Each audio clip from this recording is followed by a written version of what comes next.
Hey Triumph owners, here's the part that I ordered online. I would have ordered the kit because it comes with an extra locking key and gasket, but I couldn't find that part number, so this worked out just fine. And maybe the kit is only available for dealers to order, I'm not sure. First step is to remove this side cover. I think it's a 4mm Allen hex if I remember correctly.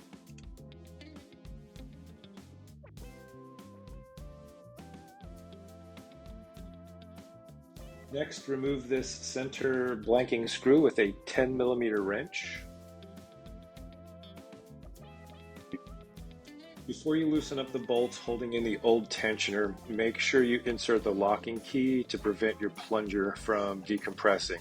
You need its current position if you're going to take measurements of your cam chain stretch, which I'll show you later on. Now you can take the old cam chain tensioner off using an 8mm wrench.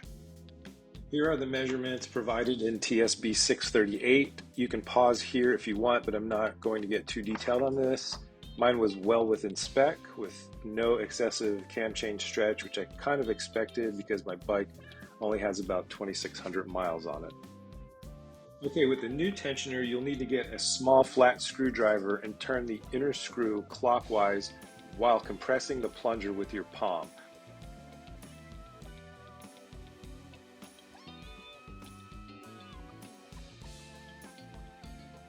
Once you've compressed the plunger all the way, you can put the locking key in place and lock it.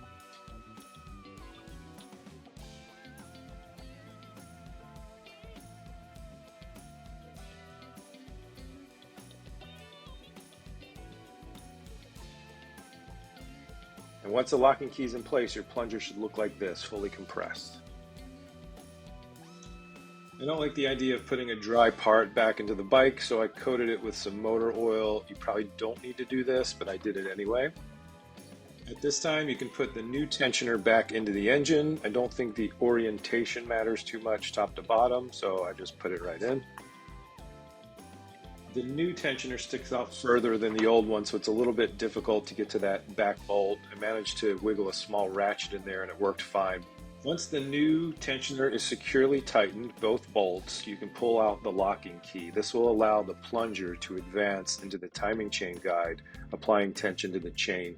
Do not start your bike until you remove this locking key.